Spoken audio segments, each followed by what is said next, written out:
Okay, I'm going to talk about some of the selection tools and what they can do. I'm going to start off with the wand tool. So the wand shortcut is W, and if you press W, it'll pop up here. If you press Shift plus W, it'll toggle through the two wand tools. First one being the quick selection tool, and the second one being the magic wand. I want to talk about the magic wand and this tolerance area. The low tolerance up here, a low number will create a smaller selection. So it's on a 16th tolerance level, and it created that. Now I'm going to increase the tolerance level a little bit, 65, and click on the same area, and you'll see that it makes a bigger selection. Okay, so a lot of people think that the magic wand tool is not useful, but if you play around with the tolerance level, it can be. Now with any selection tool that you use or that I talk about, if you press the shift key while it's up, a little plus sign will pop up right beside the tool, and this is useful when, like for instance right here, that the selection did not go out to the edge of the object that I want to select. So if I click on it while holding the shift key, it's going to go all the way out there where my tool is, and that's very useful. Okay, so that's shift and click on the area that you want to add to. Okay. Another useful shortcut is Command D. So let's say I want to deselect this that I just selected.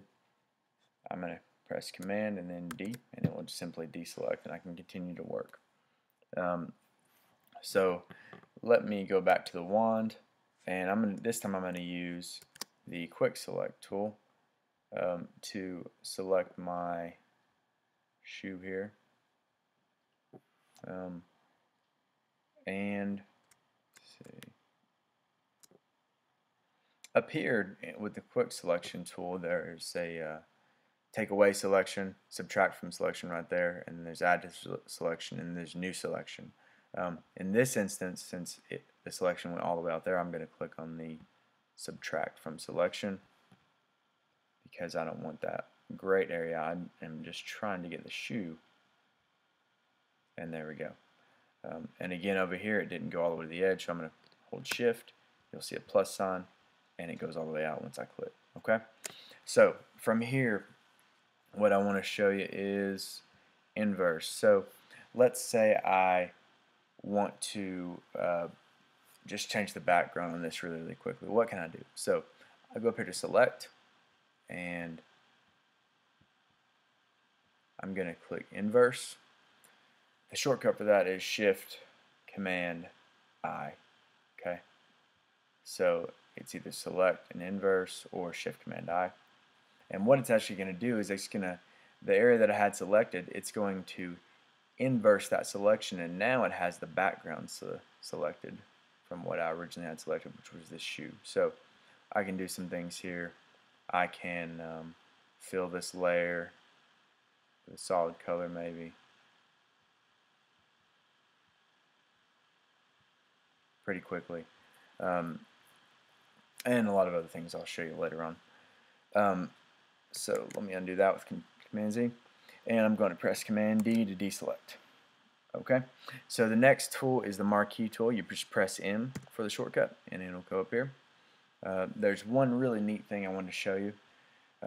So if you press Shift and tap M, it'll toggle through the two main ones, and there's the rectangle tool and the circle. They call it elliptical. So you've got a square, a rectangle, and then you got a circle here. So I'm just going to use the rectangular one, and what I'm going to do is I'm going to select one of these open gray areas down here, and I'm going to go over to another image I have opened up of this, and I have it selected already. I'm just going to press Command C, and it's actually going to copy that image for me. So I just went over here to another image, pressed Command C. I'm going to go back over to my image, and what I'm actually going to do is I'm going to go up to Edit, Paste Special, and I'm going to hit Paste Into. And what that's going to do is it's going to put that image that I just copied right there into that selection. Now you'll notice that it's behind the grate, so let me show you what that means. So I can move that image around, and it's actually totally behind that grate within that selection. Okay, and that's a really neat little trick you can use selections for. And you can also do the same thing with the circle or elliptical as well, and I'll show you there.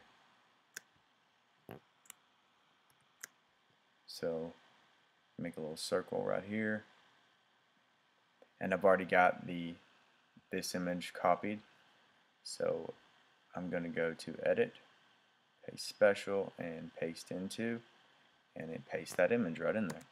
Okay, and as I move it around, you can see that it's just that selection that it's put into, and I can move that image around. So you can imagine some neat things you can do with that. All right.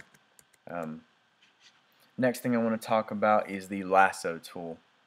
I'm going to go ahead and delete these layers so they're not distracting. So the lasso tool, pretty simple. The shortcut is L. Press L.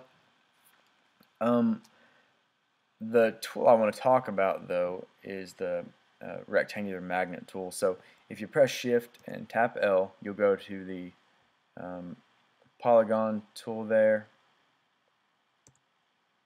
Next time you press L, it'll be the polygonal lasso tool with the magnet, though. Okay, and I'll show you right here. So it's magnetic lasso tool is what it's called. Now this is really neat. Let me show you what it does. So if you click, it's going to create these little anchors around your selection as you're clicking there, and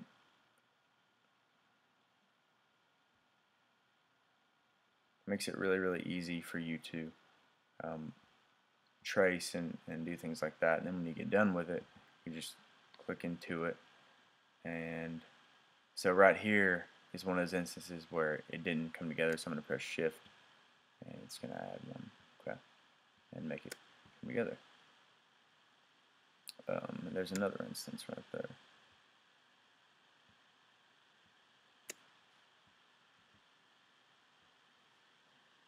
Alright, let me try again. So it's pretty simple. It's really smart, and it knows where the edge of the thing is that you're tracing. So I did that really quickly. Okay, and there it is selected. And then you can do the same thing if you want to there. You can mess around with that type of selection. Okay.